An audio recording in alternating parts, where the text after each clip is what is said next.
So Jesus said this. He said, if anyone wants to come after me, they must deny themselves and take up their cross daily.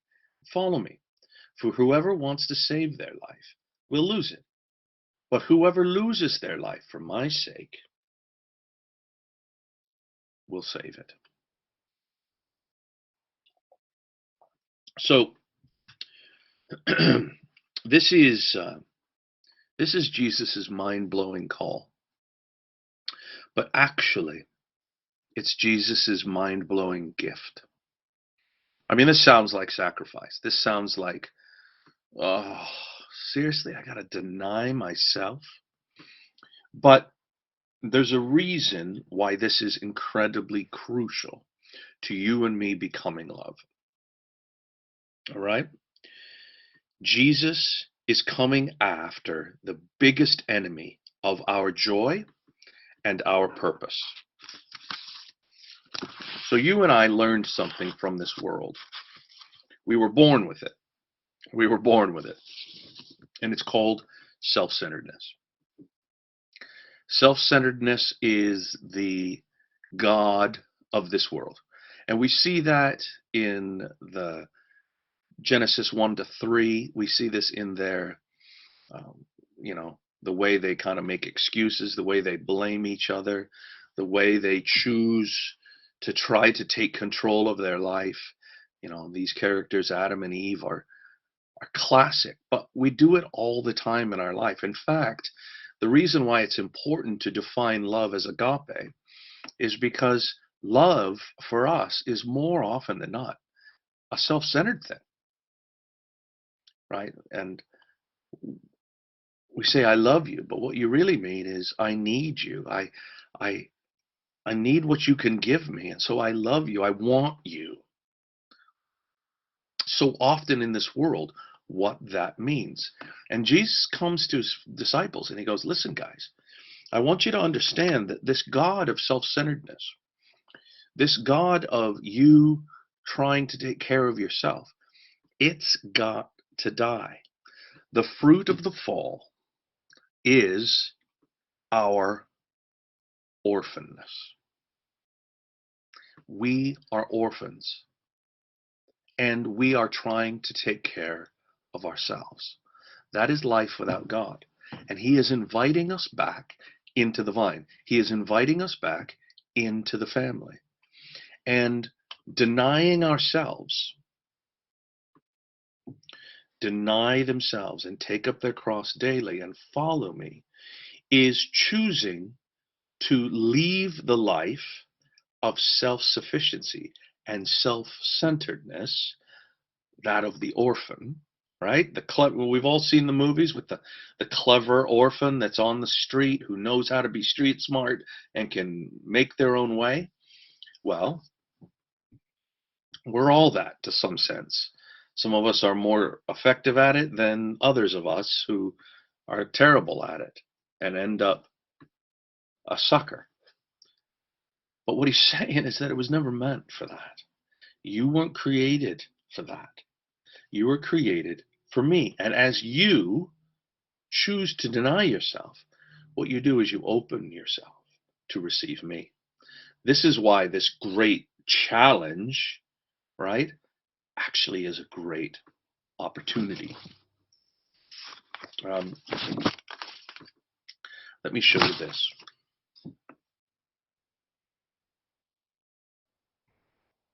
Selfishness is the greatest curse of the human race. Do you agree? I just wonder if you agree. Because it is. And it's not only a great curse because your selfishness hurts me. It's the greatest curse because my selfishness hurts me. Because no matter what I can get from myself out of my selfishness, it doesn't come close to that which he can give to me if I will come to him.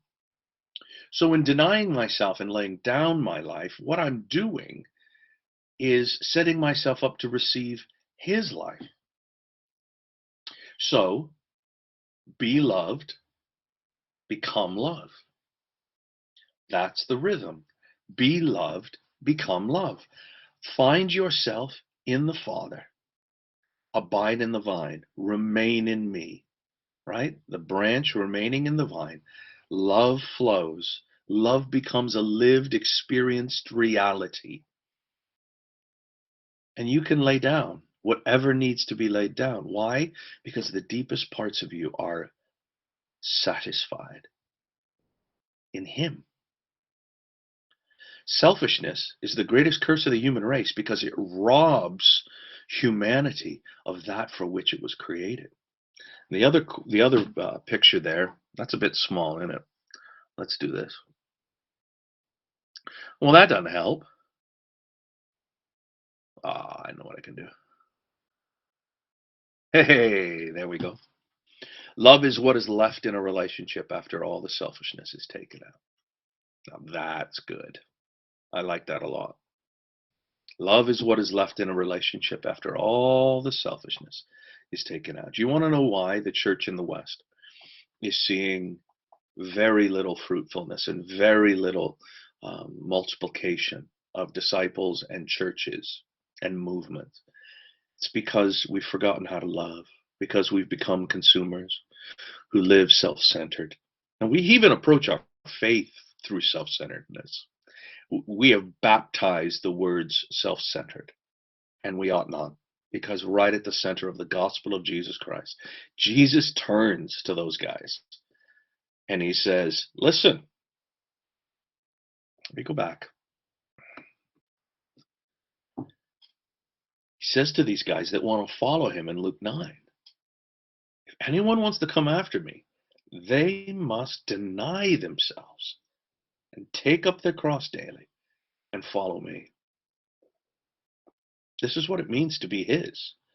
And yet somehow we've made this what super Christians do, but self centeredness is okay for mere converts or people who have fire insurance to do. And it's just not true. The very entry level following Jesus is here. Deny themselves, take up the cross, follow me. Why? Because you will not be a Christian. Now, being, if you do not allow his love to enter into you and make you a new reality, a new creation. Okay.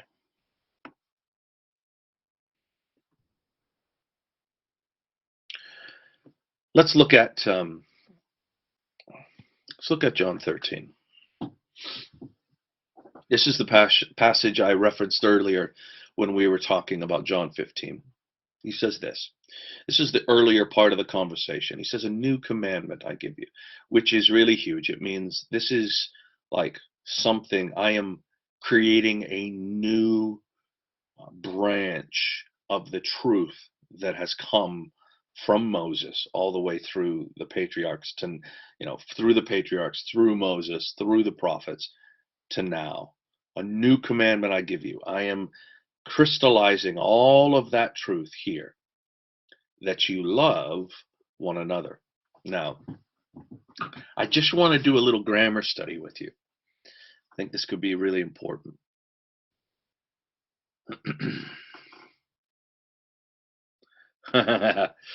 Okay, so that's a very good question. Allison says, how do we do it? What does it look like in real life? It's a very good question, Allison. Has to happen. Now, the first part of the how is you've got to be tapped into him, and you've got to come to him with a desperation. Your question gives me an opportunity to talk about this. When I answered the how a few moments ago by saying that you've got to remain in the vine, there is something of desperation to that. If you do so in a mechanistic kind of robotic way, just because you are dutiful, nothing's going to happen. The Bible is not that. The Bible is not mechanistic. The Bible is not legalistic. The Bible is not impersonal. It's deeply passionate and personal and relational. And so if I'm spending time with God through the Holy Spirit, if I am abiding in the vine, if I am remaining in the vine, I am doing so from a place of passion and hunger and desperation. That's why Jesus describes the good news as bread or water, because those are the basic fundamental needs of human beings. And if we go without either of those two things for very long, we get very desperate. And you guys remember the end of Quantum of Solace with James Bond, where the guy's in the desert and sure and he puts the oil at his feet and says, "I wonder how long before you try to drink that." And of course, they find him in the end, and he's got oil in his stomach because he was so desperate with his thirst that he did drink oil. Well, that's kind of a brutal image of what Jesus is talking about. This exchange between him and us is guttural. It's it's bowels, it's heart, and it is nitty gritty. It's existence. And so there's a degree of hunger and survival in the branch abiding in the vine. And so I think there is a degree of hunger to our abiding. There's a degree of desperation to our remaining that is crucial to accessing every bit of the life and love that you're meant to access in that. I also think this, and next week I'm going to cover this in particular. There are elements in us that have worked to block our ability to receive these things.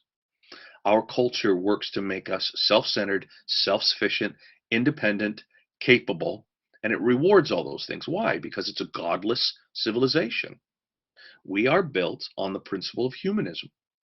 And so the idea that we would put a need central to ourselves is, well, that's vulnerable, and we don't want to be vulnerable.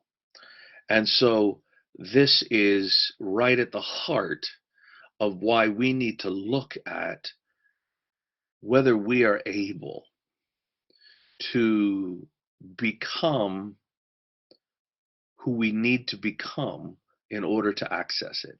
Now, I'm trying not to give away the store, but let me just tell you briefly issues of childlikeness, issues of humility, issues of honesty. These are some of the things that our culture has tried to beat out of us. I could be honest about you to you in a work environment. Why? Because it's not vulnerable for me. But when I'm vulnerable, well, then I'm showing you my belly and I might be in trouble if you choose to not be a friendly anymore. Right? So we don't do that. If I'm self-centered, if I'm self-sufficient, I don't make myself vulnerable. But vulnerability is very closely connected to this issue of childlikeness. And Jesus said, this is how you access my kingdom. And he took a little child and he stood him before them.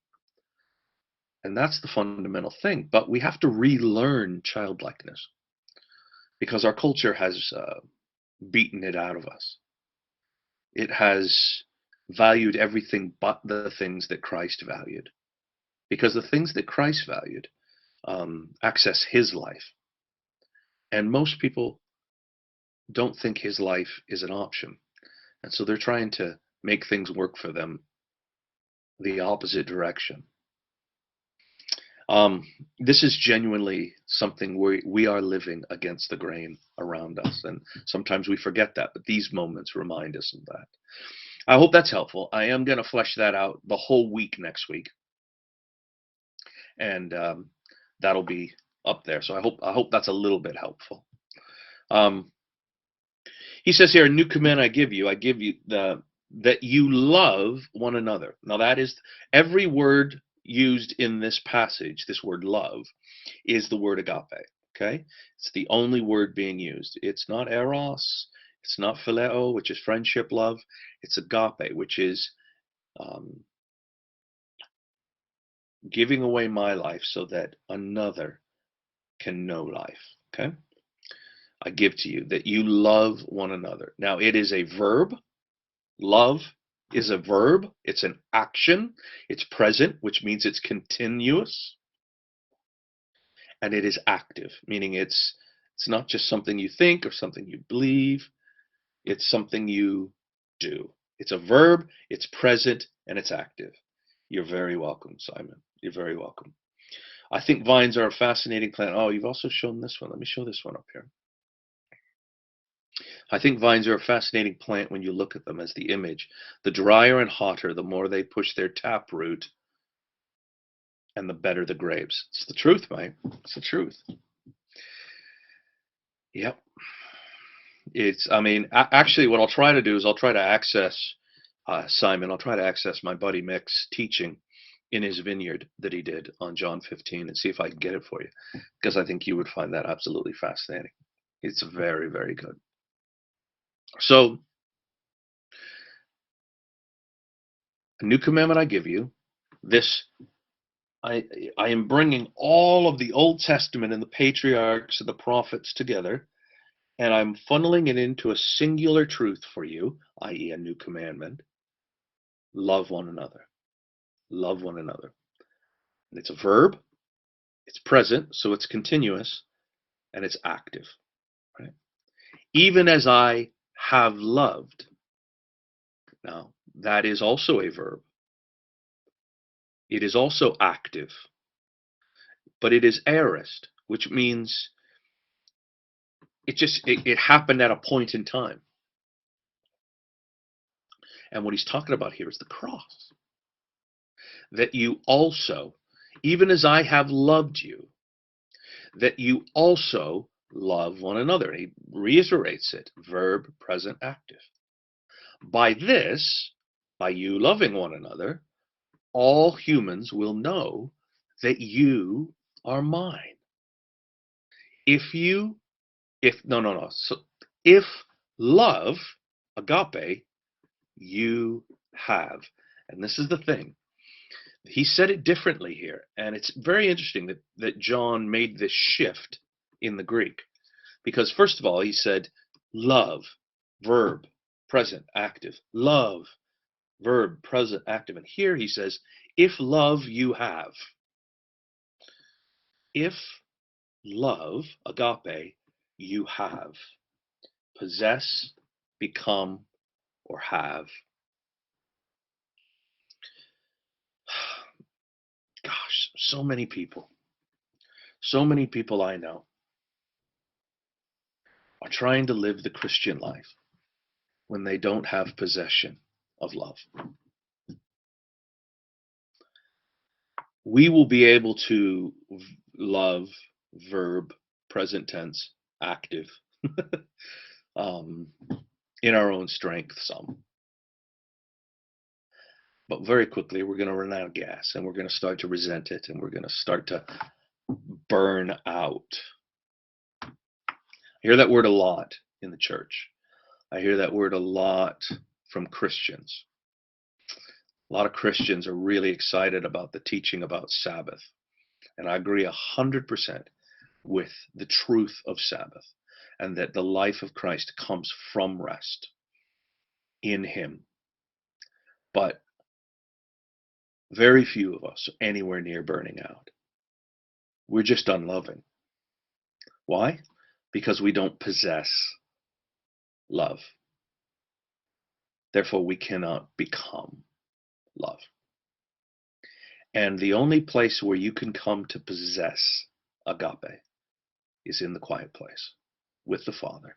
You being utterly, brutally honest and authentic and desperately hungry, thirsty, crying out for Him to fill you with His life-giving sap, that love might become a reality in you so that you would possess it. And then He'll be loving through you.